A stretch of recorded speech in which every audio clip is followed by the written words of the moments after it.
The Pokemon anime just changed forever. It's finally time for the climax of the Pokemon Horizons Mega Voltage arc. With the super strong spheres once again infecting the 6 heroes, this has definitely left the gang in a pickle. As they continue to battle these titans, they end up getting properly mashed up, and things are looking very bad. But fear not, because our boy Amethio has returned once again with a new partner. Amethio reveals that he finally managed to scout Zygarde again. This was a real game changer, and I'll elaborate on that shortly. The battle continues, and one by one, each of the gang's Pokemon begin to fall. I was pretty disappointed by this because, okay, don't get me wrong, the 6 heroes are beasts, but these guys aren't entirely weak. Plus, why didn't Amethio just transform Zygarde into his 50% form? These guys end up getting mashed up so badly that Liko has to go for the last resort of speaking to them, which what? That removes the from the Pokemon? That was an absolute joke. After all that build up, all she did was speak to these dangerous Pokemon, and somehow in that moment the super strong spheres stopped working too. Honestly, this was a terrible ending. I get that the gang technically lost, and they all now want to get stronger to be able to stop Spinel and the Explorers, but this ending just felt so dull and lackluster. There was no massive climax that many of us were suspecting.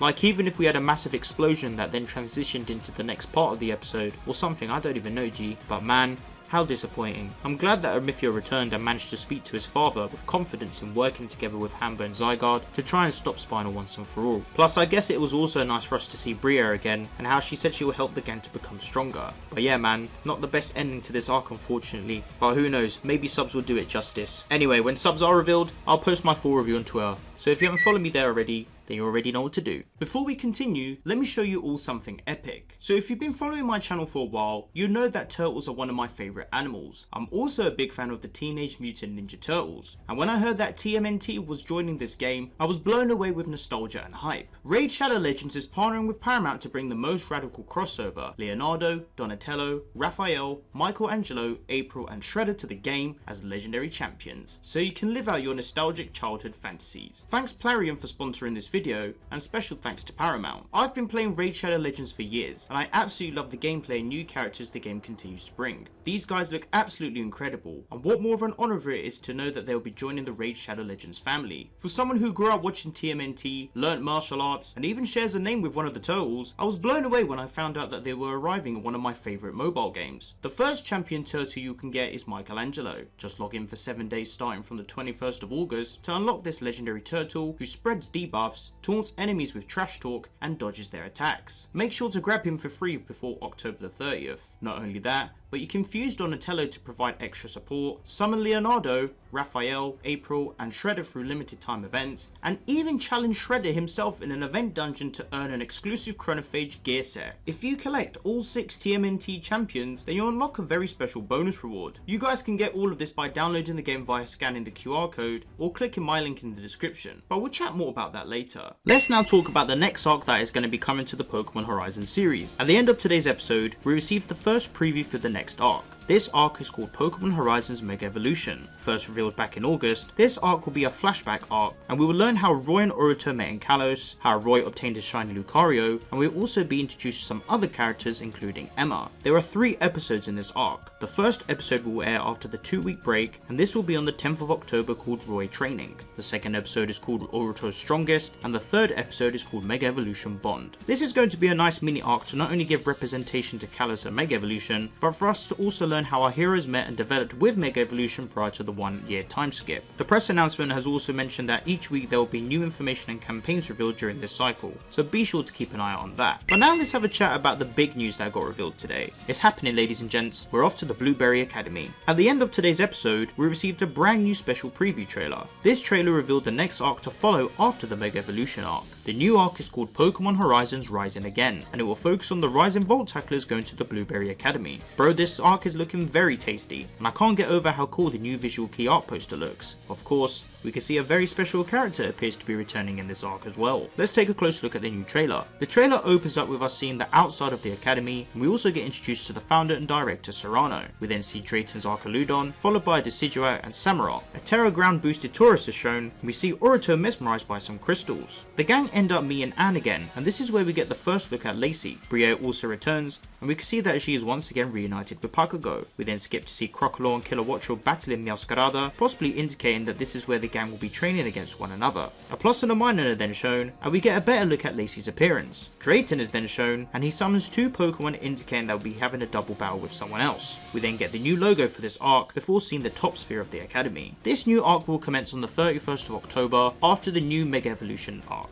Honestly, this caught me all off guard. After the way things ended in episode 111, it makes perfect sense why the gang will be going to the Blueberry Academy to learn more about Pagogo and also train to get stronger. This is going to be the perfect arc for Pagogo to also power up its stellar form, and I'm really looking forward to seeing how everyone's growth and development will help them in the final battle against Spinel and the Recurrium infected 6 heroes. Now it's time for the theories. First, let's chat about Dot's Tinkaton. This Pokemon has proven itself to be unique thanks to using Dot's microphone as a core for its hammer. As it evolved, we saw the aesthetic of this hammer change, and after finally evolving into Tinkaton in episode 109, we got to see its ultimate hammer in its glory. Whilst this hammer is different in terms of its usual and shiny coloration, could we possibly say that this is another alternatively looking Pokemon? Some would even say that this Pokemon is now a second shiny of itself, simply due to the fact that the hammer is different and it's in a different colour. Tinkaton is one of my favourite Pokemon, and seeing how the anime continues to bring forward unique elements to Pokemon is such a breath of fresh air. But hold on, it gets better. When using my code or link, you'll be able to start the game with 3 legendary bonus heroes. This huge starter pack comes with the legendary champion Karrye. After reaching level 10, you'll then be able to get Epic Ugo. After reaching level 20, you'll get Epic Vergis, and after reaching level 30, you'll get an Epic Targo. But it doesn't stop there, guys. All new players can pick an additional legendary hero from 1/4 promo codes. Choose your legendary hero and make sure to redeem them within the first 48 hours. For my homies that already play the game, don't worry, I got you. If you use the code PP500, you'll get a bunch of rewards as shown. Don't miss out on starting your raid experience with this amazing TMT collaboration and these epic champions. If you love RPGs, then be sure to download Raid Shadow Legends as it's completely free, and after you've got yourself Michelangelo, come find me and let's have a battle. My name's ThePokéRaf in the game, and if you're quick enough, you can join my clan as well. So hit my link at the top of the description, or scan the QR code to start your Raid Shadow Legends experience with Michelangelo and the additional bonuses. I'll see you guys there. Huge thanks to Raid Shadow Legends for sponsoring this video.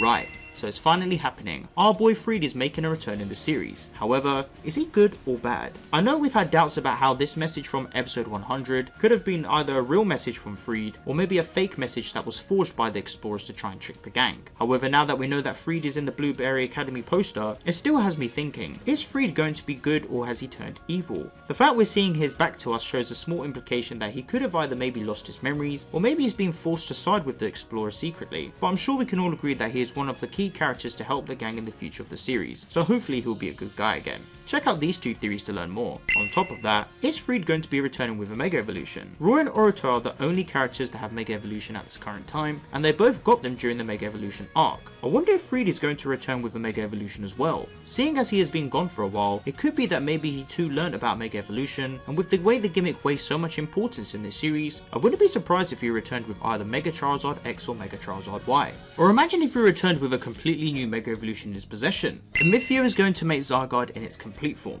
After knowing that he now has Zygarde in his possession, I'm sure we're going to see our anti-hero fulfill his grandfather's legacy and stop Spinel with the help of this Pokemon. It could be that we may see Zygarde in its complete form, or maybe even in a different form to help in battle. I'm so glad that these 2 became partners, and it's a brilliant way for Amethio to continue his father's legacy. Will we see Mega Zygarde in the Pokemon anime? Or is Zygarde complete form finally going to come into fruition now in its shiny form? The Super Strong Sphere devices have proven they are arguably the most dangerous gimmick yet in the Pokemon anime. With the way they now infect Pokemon and have crystals grow out of them, it makes you think how they would develop even further in the series. With the Blueberry Academy now being revealed, I wonder if Spinel has something even bigger under his sleeve that will cause a huge amount of destruction to people and Pokemon. What if the 6 heroes end up suffering so much that they also mutate into something else, seeing as Recurrium is an alien-like substance? Or what if Spinel has a darker weapon yet to be revealed? Does Spinel have Mega Malamar? We recently got revealed to this new Mega Evolution. If you haven't been following the marketing and promotion of this Pokemon, then you'll know that it's been well known for using its powers to hypnotize people. Going back to the XY series, we had a whole episode where Malamar became an actual villain hypnotizing Ash and his friends. So knowing that this new Mega Evolution now exists, what if Spinel has his own Malamar and ends up using its powers to control Friede and possibly even the explorers? Recurrium can be used on Pokemon to increase its power and cause an absolute mad thing. I think it could be a real game changer if this happened. Plus, it could be another great way for the anime to introduce another new Mega Evolution for hype, just like how it did with Mega Dragonite. Now it's time to talk about Pagogo. With the Blueberry Academy now being confirmed, this now indicates that we are going to see Pagogo's Stellar form be reformed. Diana mentioned that Pagogo is the key to stopping Recorium, and having the power of the 18 types boost its Stellar form, this could be the only way to stop Spinel. There is still the possibility that maybe Spinel manipulates Pagogo and uses him against the Rise and Volt tacklers. Pagogo is the key to destroying Recorium, so can you imagine if Spinel has him in the palm of his hand to not only counter the destruction of it, but to also go against the Rise and Volt tacklers? However, let's say the gang do take Spinel down and destroy Recorium. Who would take the risk to save everyone? I hate to say this, but it could be that Pagogo may have to sacrifice itself to save everyone. Pagogo was dormant in a pendant many years after the last time it used its stellar powers in Rakura with Lucius, Gibeon and Ristal. However, maybe this time it could be that after saving everyone, it won't come back again, or maybe at least for a long time. Liko did say in episode 85 how she was worried that she may have to say goodbye to Pagogo should their adventure end. So it could be that maybe after using the power of the 18 types in its stellar form, this causes it to use an immense amount of energy, making it go back to sleep again as a pendant. Seeing as Liko has now caught this Pokemon, it could be that this may happen, bringing a huge plot twist and heartbreaking moment in the anime series. However, I still do have hope that by the power of their bond and the other Pokemon around them, this may not be the case. Or maybe it does happen and then the power of the 6 heroes, Rayquaza and Zygarde, may help restore this Pokemon, allowing Liko to continue with him. But don't be surprised if this could be the end of our Shining Turtle. Let's now dive into the world of the Blueberry Academy again. With the Indigo Disc DLC revealing that players can now get starter Pokemon in the biomes, does this mean our heroes could too?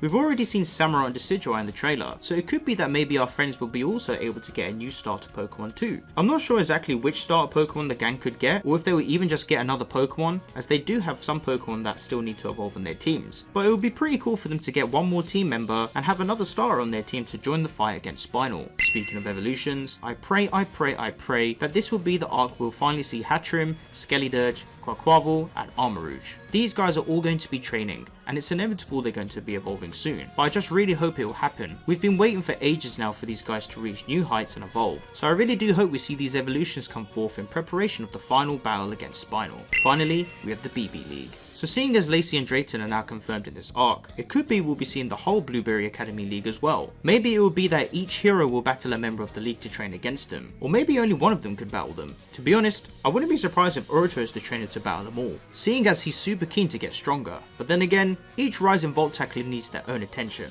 so I'm sure each one of them will battle a trainer individually. Fam, I can't lie, Pokémon Horizons is charging up something very special. The next 2 arcs are definitely going to be ones to watch, and I can't wait to see how the gang will work with Briere at the Blueberry Academy to help Pagogo reach his ultimate form once again. I'm looking forward to seeing how they all develop as well with their Pokemon. The Pokemon anime is now on a 2-week break, and it won't resume until the 10th of October with the first episode of the Mega Evolution arc. I'm hearing rumours that there's also a new Legends ZA anime special coming soon, so be sure to stay tuned for any information on that as well. As always, be sure to stay tuned as well for more to come from this series. If you enjoyed the video, then be sure to leave it a like and subscribe for more Pokemon Horizons coverage and Pokemon anime content.